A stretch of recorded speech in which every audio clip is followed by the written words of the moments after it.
Well, we were doing really well in Test cricket. I think ODIs we didn't win 3 games in a row before this. So from the last game in West Indies to now, we won 6.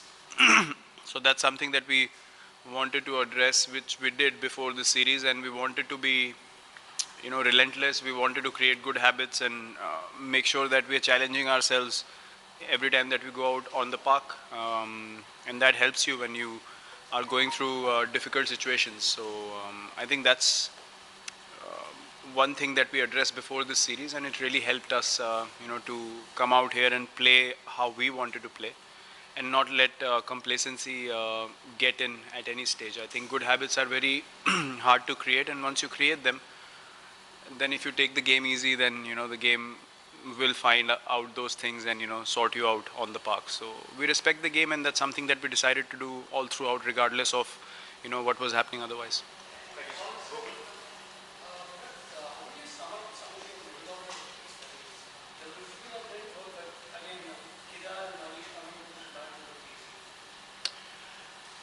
Well, yeah, I mean, look, we spoke about experimenting with a few guys going up and down the order, and we have to try, a few things, because you can't, if you go to play against India, that, there's going to be one pattern that's going to be followed. So people can prepare. Once we start playing like this and we get more confident in the roles that we're given, um, then we can be more unpredictable. And, the kind of talent that we have in the side, if we can be unpredictable as well, then that becomes a lethal combination. Then teams will find it difficult to set a pattern against us, and we'll always stay ahead of the game, and or at least try to. And more often than not, we'll end up executing those things. But it's important to embrace that change, and the guys have done it. And some guys will perform, some guys won't, and that goes in limited overs cricket anyway. So it's not a alarming thing for us. We'll keep doing these things, in future as well, before we reach the World Cup.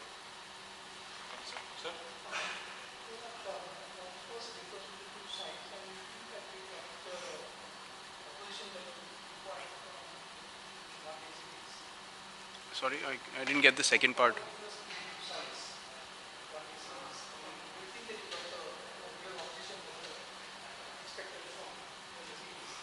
Um, Look, we we didn't analyze the opposition at any stage in the series. I think we only wanted to focus on our strengths and make sure that we keep repeating those things out in the middle.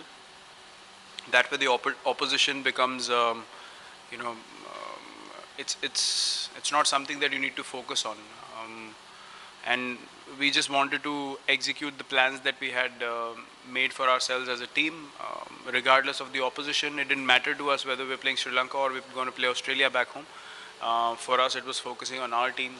So we didn't sit and think what is the difference between the two sides. Obviously, if you have an opportunity to win international games, you're going to pounce on those opportunities and win and perform as well. So that's exactly what we did. And we never thought at any stage that this is the difference between the two sides, or we didn't analyze those things. We were just looking for improvement on our side of things. Maybe the Sri Lankan management would be able to answer that better than me, because we were only focusing on what we had to do.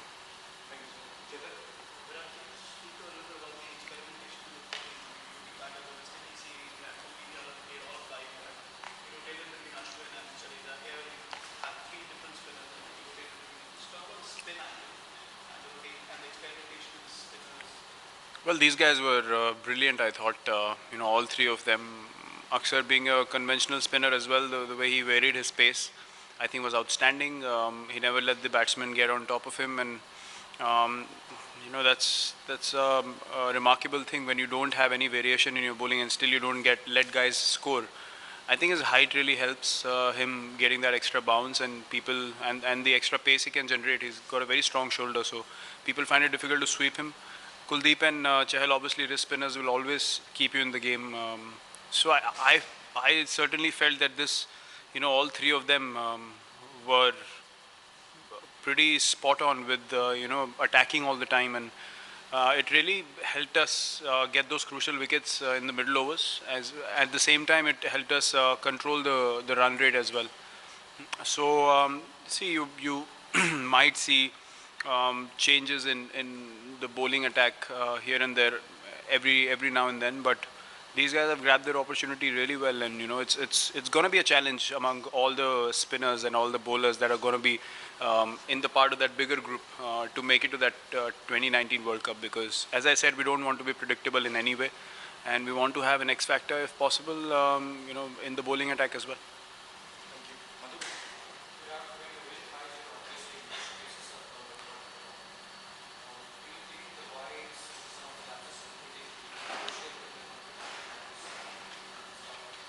I think the only sort of average day we had in the field was today. Apart from that, I think our fielding has been pretty sharp in all the 4 games.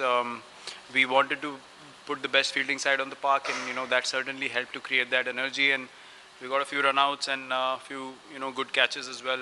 A lot of people stopping those singles in between. So that was one thing that we addressed. That was our priority, to have the fittest possible fielding side on the park, and that makes all the difference. As a batsman, someone stops 4 boundaries of mine in 4 overs. That's the difference between me getting set, or getting frustrated and playing a bad shot and getting out. So yeah, maybe today wasn't our best fielding performance, but I think in the first 4 games it was quite spot on. Wides.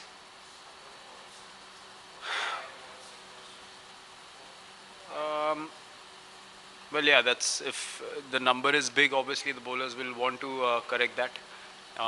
That's not something that you can take for granted. Extras is something that you have to control, and yeah, and in future, obviously those things, if we tighten them up, they'll only help us execute things better and even squeeze the opposition even more.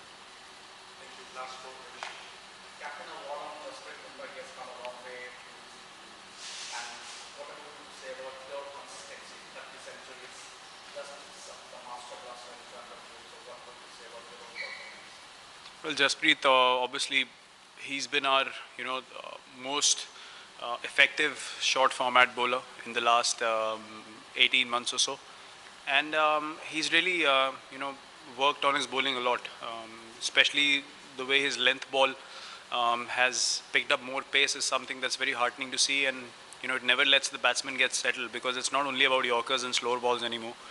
He can bowl a good length ball and nick you off as well, which I think is the biggest improvement in his bowling, and that's credit to him for shaping his game in that way. Getting a Man of the Series award in subcontinent as a fast bowler, it's always a great thing to achieve. And yeah, he bowled in really good areas, and he got the results as well. So he deserves to be the Man of the Series. I hope he can continue the same way against Australia. As far as I go, I only look to perform as much as I can for the team. Again, these things are something that keep happening in your career as you go along, and you don't target these things. But yeah, those stat windows are hard to neglect, because they pop up everywhere after you achieve something. So it's an honor for me to pass someone or equal someone like Ricky Ponting, and that's not something that you aim for. But obviously he's a great player, and as batsmen, we all respect what these legends have done, and it feels nice to have equaled one. And yeah, as you said, the great man is quite a bit away. That's going to take a hell of an effort. Again, I'm not thinking about that.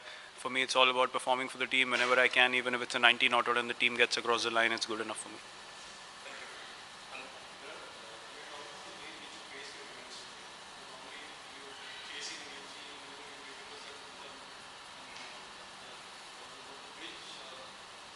Yeah, the pitch was very different from the last game. It's been under covers for 2 days, and it was quite sticky. So the spinners were much more effective, and the ball wasn't coming onto the bat that well. I only had 9 boundaries in my century, so I've had 2 big knocks in 3 days in very hot conditions. So today was very challenging in terms of just running those singles and doubles and rotating strike. And because we only played with the 6 batters, including Evis, it became much more important for me to stick in there and not take a lot of risks and play those high risk shots. So say at this stage of your career, it becomes about awareness, what the team wants you to do. Last game was an opportunity for me to come out and play the way I wanted to, but today, obviously, playing a batsman less, the responsibility was on me when we were 29 for 2. So that becomes your second nature when you've done it for X number of times for the team. So it's not something that you need to plan before, but you just react to a situation. And as I said, you need to be respectful towards the game, keep working hard, and the results do come for sure. Cities like this, when more or less everybody come good whenever they got an opportunity, how difficult to a captain point of view to keep somebody out of a squad from this, and how do you explain them to the situation like this? And at the same time, in the coming next series, there might be some people coming back also, Umesh, Sami, Jadeja. Some of them might be not be fighting a series in this squad. So how difficult is to motivate them and keep them in the group? Well, best thing is transparency. I mean, we address things straight away. We tell them that this is a bunch of 20, 25 people that are going to make the probables for the World Cup, and everyone has an equal opportunity to be tested at different stages. Till the World Cup, we have about 42 games, 37 now, if I'm not wrong. So yeah, we'll have to keep trying, different players and find the best combination for us, and then give that combination a long run before we settle into the World Cup. So I think everyone understands where we stand as a team, and people have to appreciate that and accept that, because this is about the larger picture. It's not about who's sitting out or who's not playing. It's about focusing on a very big tournament, and in that scenario, people will have to accept roles and accept the things that are addressed. And the best thing about this team is they're very sporting, and they accept things very quickly, and they embrace the challenge. They take it as a challenge rather than getting disappointed and sulking. They start working hard in that aspect of their game to make it happen for the team. So I'm quite lucky that you have a bunch of players that do not oppose anything that the management and me as captain address to them, and it makes my job a lot more easier. Last one, sir. It feels like the team has a long to-do list to lead up to the World Cup. So how far along checking off these markers are you feeling comfortable with? Well, look, the sooner the better. If within the next couple of series we find the best combination for us, which is covering all bases, and it's working well, and we find an 11 that's flexible enough to help us try different batsmen at different positions, or play bowlers who can bat a bit, and things like that. Then I think we're sorted, along with having the best fielding side on the park. So I think that's a balance that we need to create. It will only happen when we have a couple of big series coming up.